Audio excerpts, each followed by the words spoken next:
Scores of students clashed with police in Sri Lanka's Kelaniya on Tuesday as they condemned the government for arresting individuals involved in protests under the Prevention of Terrorism Act and demanded the repeal of the legislation.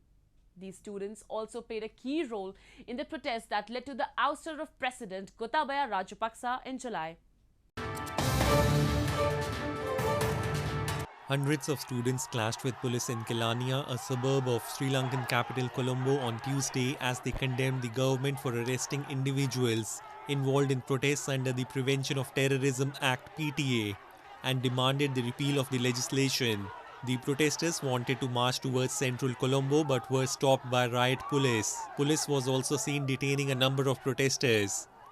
The students belonging to the Inter-University Students' Federation (IUSF) also played a key role in the protests that led to the resignation of former Prime Minister Mahinda Rajapaksa in May and forced his brother, President Gotabaya Rajapaksa, to flee the country before resigning 2 months later over the worst economic crisis. IUSF convener Vasantha Modalige and convener of the Inter-University Buddhist Monks Union, Sri Thero, have been under detention for 2 months under the PTA.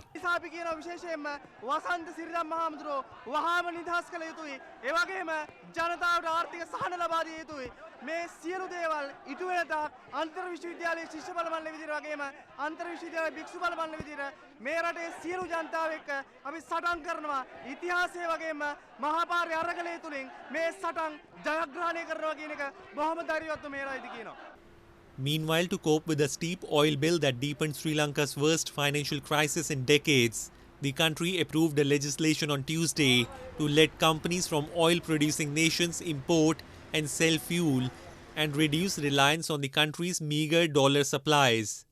The island nation of 22 million people is caught in the throes of a severe foreign exchange shortage that has left it struggling to import sufficient essentials, including diesel, petrol, medicine, fertilizer, and food.